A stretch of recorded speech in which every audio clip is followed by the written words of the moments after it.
The planetary boundaries show that the remaining natural resource space is shrinking and it's finite.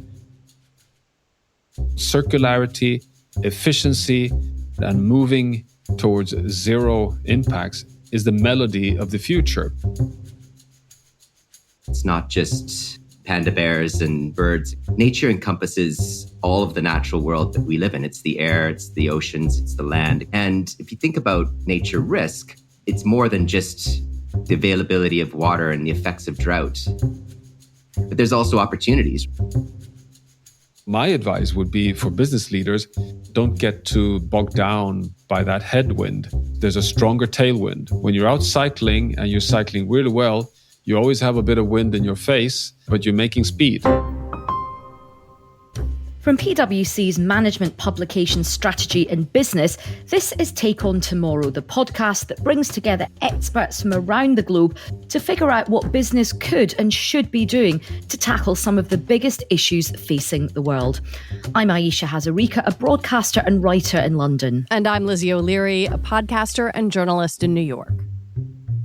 Today, we're talking about how business interacts with nature for better and for worse. The natural world provides the air we breathe, the water we drink, and the essential goods and services that enable our societies and economies to thrive. However, the value of nature is not fully recognised within our financial systems.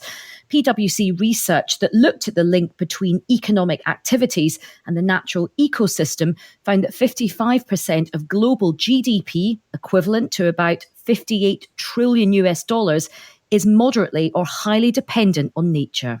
With so many natural ecosystems at severe risk, businesses have a crucial role to play in restoring habitats and preserving the value the world gets from nature. But how do they make that happen? And what are the opportunities for businesses in becoming nature positive? To answer those questions, we'll talk to earth scientist Johan Rockström, who you heard at the start. Johan will talk us through his internationally renowned work on global sustainability. But first, we're joined by Dan O'Brien, a partner with PwC Canada, who leads the Sustainable Business Solutions practice in Western Canada and is a member of the Task Force on Nature-Related Financial Disclosures. Dan, welcome to the podcast. Thanks, Lizzie. It's really good to be here today. PwC has published an analysis of the nature risks that organizations could be facing that found that more than half of global GDP is moderately or highly dependent on nature, or in real terms, the equivalent of 58 trillion US dollars. Clearly a colossal number, but what does that actually mean for individual businesses who can't possibly impact things at that scale? I mean, why should an individual CEO or board care about this, Dan? What's changed now is that there's more and more expectation that this information is going to be made available so that their key stakeholders, their investors, their insurers, their banks that lend them capital can see what those risks are and how their business is addressing them. Without providing that information, this flow of capital will start to tighten up, because one of the key drivers behind this is that the financial services sector is starting to worry about these risks. They're not afraid of risk. They're used to dealing with risk, but they need to have all of the information in order to create a better understanding of that risk. And then they'll flow capital to those businesses that they understand well and that they know where those risks are being mitigated. What are your clients telling you about their challenges and concerns in this particular area? For most businesses right now, especially those that operate in nature-dependent sectors, there is some inherent understanding of the dependencies, and they've experienced some of these impacts and some of the risks materializing over the years. Probably what's more challenging is those sectors that, in terms of their direct operations, they don't have high levels of dependency, but they might do in their supply chain. The challenge right now is really trying to understand where in the supply chain business activities are located and what the associated dependencies and impacts are for those business activities. Dan, we're going to come back to you to unpack more of these risks and issues. But Ayesha, you spoke to Johan Rockström, director of the Potsdam Institute for Climate Impact Research. He's an internationally renowned scientist known for his work on global sustainability. Can you tell us a little bit about what you discussed? Johan was a leading member of the team that created the Planetary Boundaries Framework, which is a way of drawing together and understanding human impact on a number of Earth systems. And I began by asking him to outline that idea.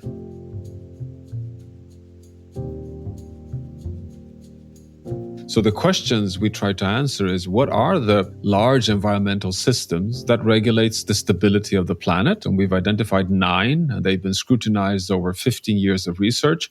We then quantify safe boundaries beyond which we risk causing a drift away from a stable state that can support humanity, but within which we have a safe operating space. We have a high chance of prosperity and equity for humanity. As you say, you and your team have worked hard to look at these safe operational limits for particular resources, for example, freshwater use. How did you calculate that, and how did you make the right balance? It's an international collaboration among top scholars around the entire world.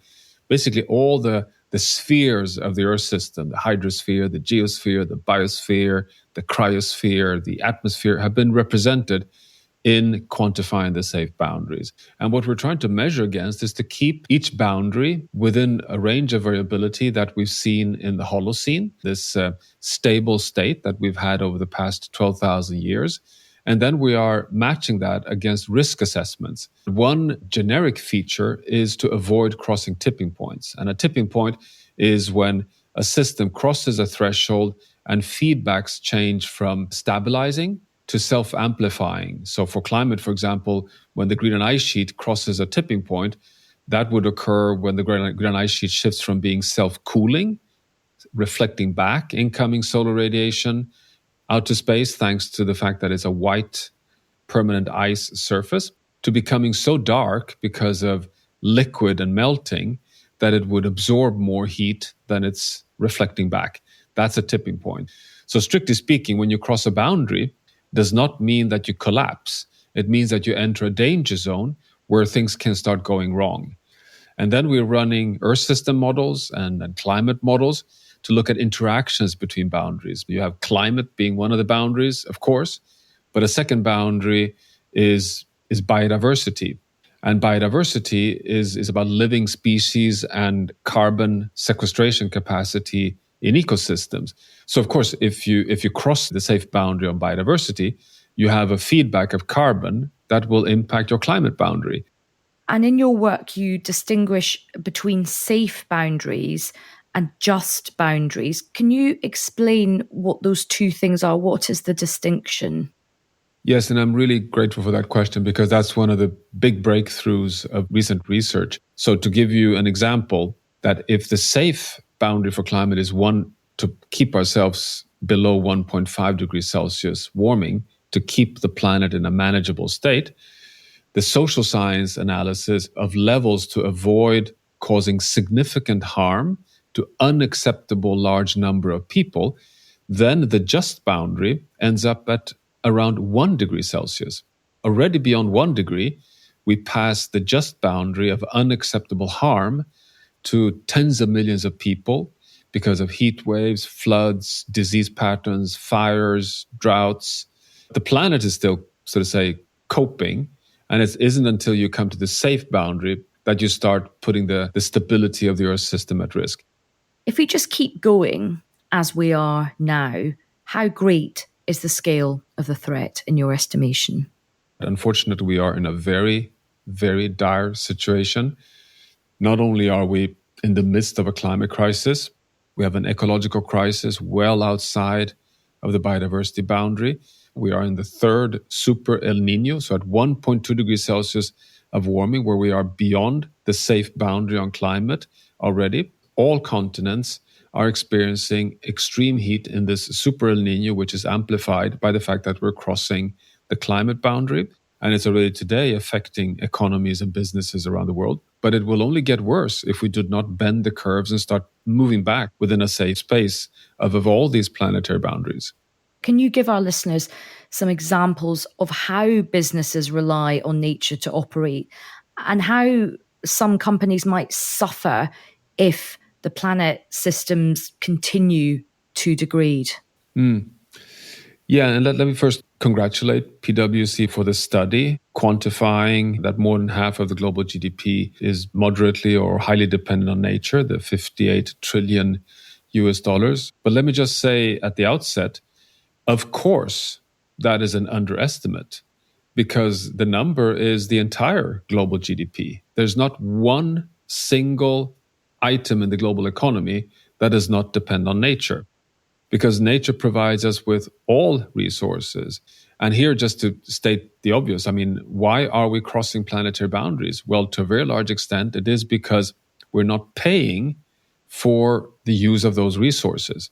So we are allowed to basically exploit for free the boundaries of the planet, the budgets of natural resources, and then we earn money in GDP terms in the value creation and consumption of those resources. In accounting terms, the planet is subsidizing us for free, and then we count that as an income in GDP terms. If we had factored in the externalities properly of all the damage we're causing when we exploit in the wrong way, we would very likely be much, much smarter stewards of the planet. It's also about having customers demanding your goods and services. Because what we are seeing increasingly is that climate change and ecological crisis is causing instability in societies. You get displacement, migration, and conflicts. You get forest fires in Greece knocking over the whole tourist industry.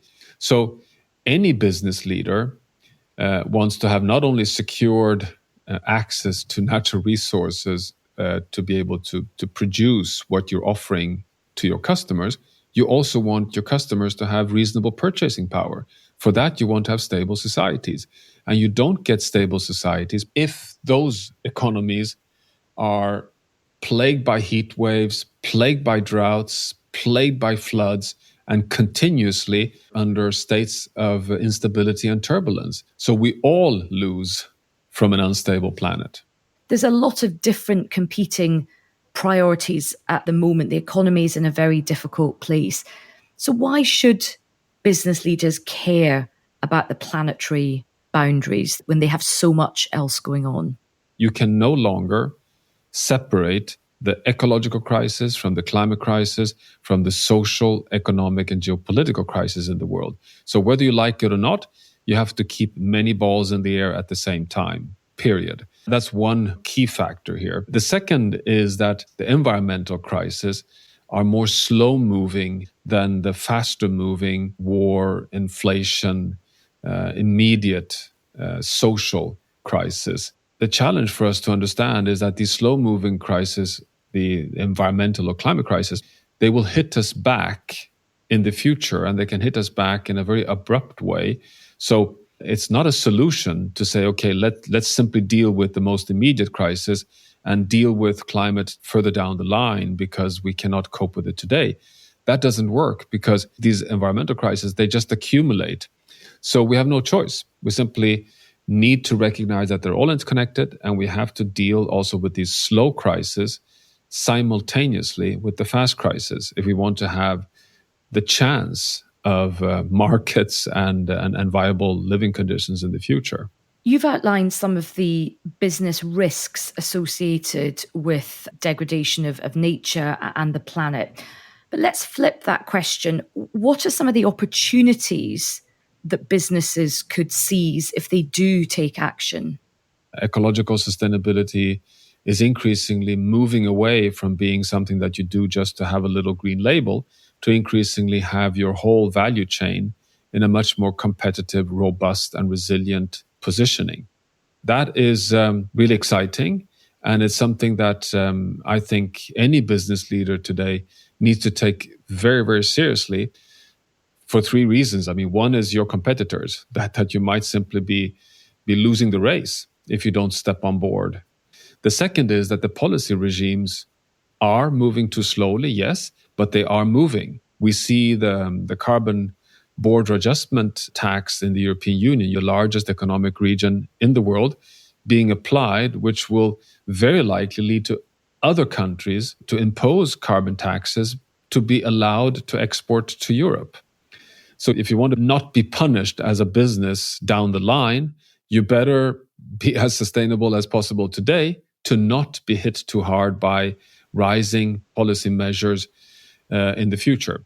The third and final comes back to my original point that I think that the planetary boundaries show that the remaining natural resource space is shrinking and it's finite. So the likelihood that we can continue believing that we have some infinite availability of resources to power our businesses is simply over. So circularity, efficiency, and moving towards zero impacts is the melody of the future. If you don't step on board that today, I think you are at risk of simply lagging behind and gradually losing your edge on the market. Now, Johan, you have made an incredibly articulate and compelling case, and many business leaders will agree with everything that you have said. But there is pushback. Some of that comes from people who are unashamedly climate skeptic. But there's also more than that. There's a bit of citizen fatigue creeping in about this issue. Some people don't like the protests and things like that. Other people just struggling with the cost of living crisis. How do you make sure that this agenda stays relevant, it stays energized, and it stays on track? We feel also in the scientific community that there is a backlash, anti-science, misinformation, questioning all forms of fact, connecting that with climate skepticism, and then the short-termism. But at the same time, we're starting to see that the sustainability transition, particularly climate transition, is starting to go to scale. You know, we're going from single-digit number to two-digit numbers on solar voltaics, wind farms, electric car purchase. And that, I think, is also making it clear for all those actors who seemingly want to have status quo that this is for real now. But we're also starting to see the light in the tunnel. You know, when the European Union took this groundbreaking decision on protecting nature and following on the Green Deal, which already has legislated 55% reduction in emissions by 2030, with a carbon price now over 100 euros, that's getting serious. So my advice would be for business leaders, don't get too bogged down by that headwind because there's a stronger tailwind. The tailwind is today so strong that the headwind should just be seen as, you know, when you're out cycling and you're cycling really well, you always have a bit of wind in your face, but you're making speed. And I think that's the question now. Keep the speed. Well, Johan, it's been so fascinating speaking with you and getting all your expert analysis and insight. Thank you so much for joining us on Take On Tomorrow. Thank you. Great to be with you.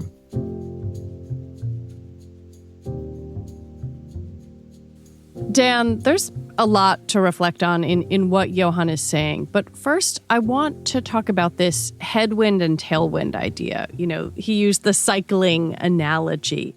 Do you agree that the tailwinds are stronger than the headwinds? I think there's both. I think the headwinds are the reluctance of business to change the way that they are currently operating. There are significant amounts of capital that are looking for homes in sustainable investments. And those companies that can do a good job of demonstrating how these changes that they're making to their business are going to create these kinds of impacts will attract that investment.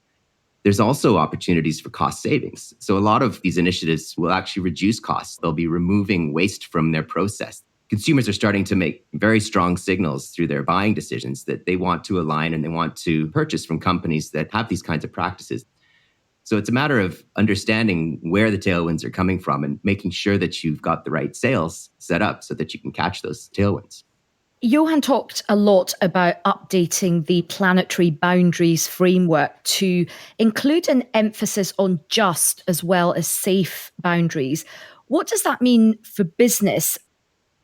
So this is really about understanding your stakeholders and the communities, the people that you interact with as a business. It might be your customers, it might be your suppliers, your employees, but it might also be the communities that you're operating in.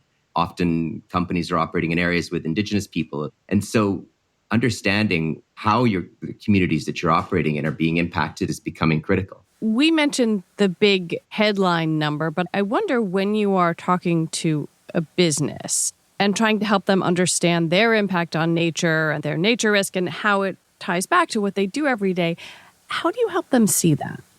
One of the challenges is that this is a very large and complex topic. It's not just panda bears and birds. Nature encompasses all of the natural world that we live in. It's the air, it's the oceans, it's the land. It's more than just the availability of water and the effects of drought. The tourism industry, for example, is hugely dependent on nature. The disaster in Maui, for example, is a good indicator of what can happen when nature risks materialize. You have a significant impact on that part of the economy.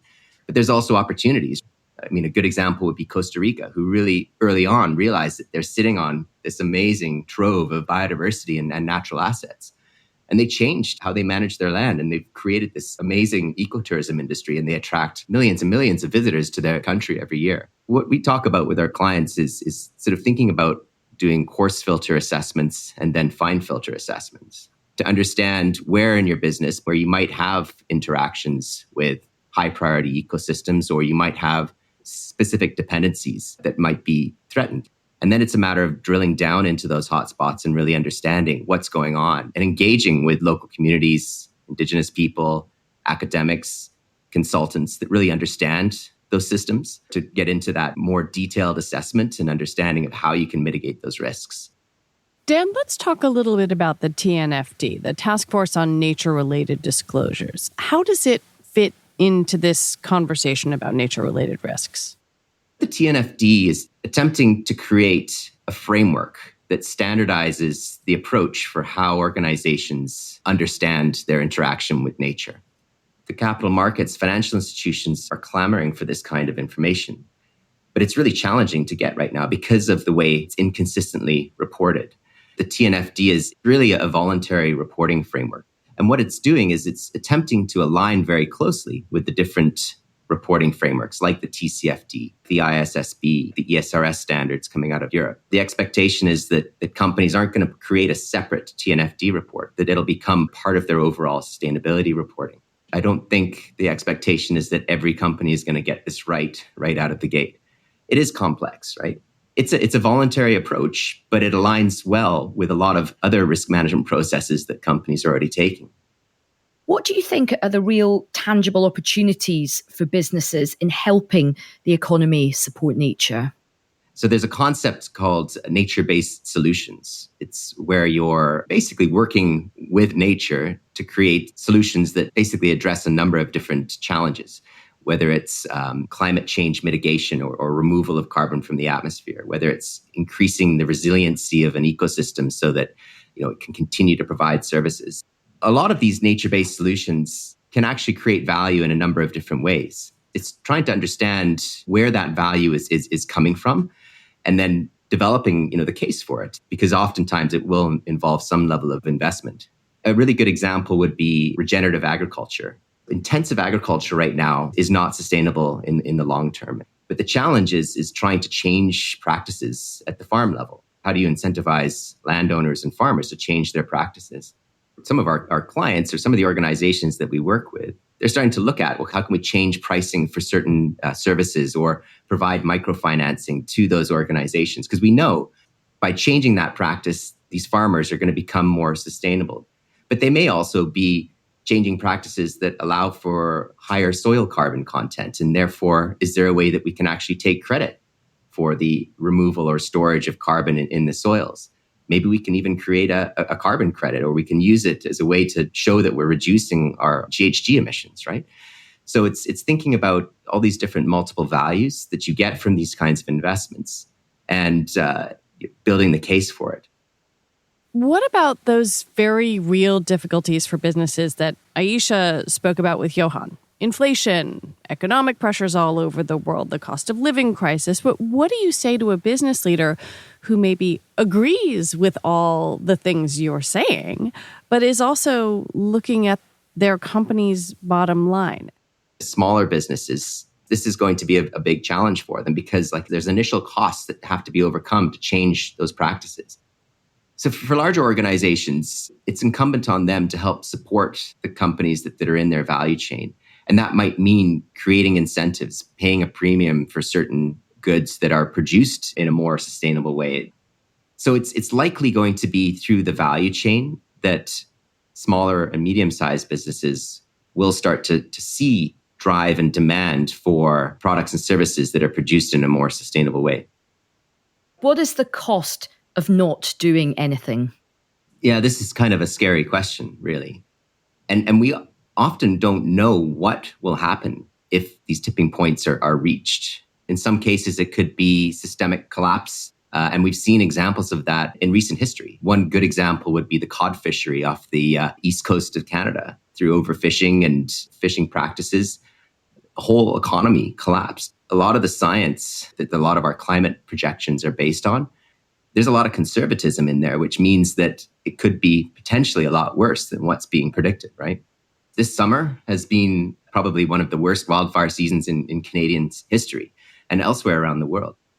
We're really starting to see the effects. My concern is that organizations are reluctant to really get into this because of the complexity. If these frameworks are to be effective, it's going to be through the sharing and disclosure of information. Even if it's not perfect, it's important to get that information out there so people can start to make decisions. The number one thing is not to let perfect be the enemy of the good. Wise words on which to finish. Dan, we're really grateful for your time and your expertise. Thanks for joining us. Yeah, it's been a real pleasure, and I appreciate the opportunity to talk about these topics. Ayesha, that was a fascinating conversation. And while Dan's last answer really underscored the urgency here, I also felt that there was some hope. I feel like often in climate-related conversations, I get so nervous for the future, but it was thought-provoking to hear Dan talk about the positives here. And also the realities of what's happening and the fact that this is here now. It's not something which, business leaders have to think about in the future. And something that really struck out from, certainly what Johan was saying, that, and to your point about optimism, that the tailwinds are actually stronger than the headwinds. And sometimes it's easy to forget that. But another point which Dan made, which I was really interested in, is that he said this really important point about investors, that investors aren't scared of risk. They just want to know. They want to go in eyes wide open. And that's why if business leaders and CEOs engage, there is a stakeholder community that will navigate this together, which I thought was really interesting. That's it for this episode. Join us next time when we'll be asking, could businesses transform the workforce by hiring with a skills-first approach, directly assessing and developing the skills they need rather than focusing on degrees and job histories? A lot of employers are realizing there are two choices. Do the hard work now for it to be easy later, or stick with the easy ways now and it's going to get hard later. Skills is really hard. It's really early. It's really messy. But it is better than any other way to judge potential and applicants if you're trying to build a business that will succeed with agility in the age of AI. Take On Tomorrow is brought to you by PwC's Strategy and Business. PwC refers to the PwC network and/or one or more of its member firms, each of which is a separate legal entity.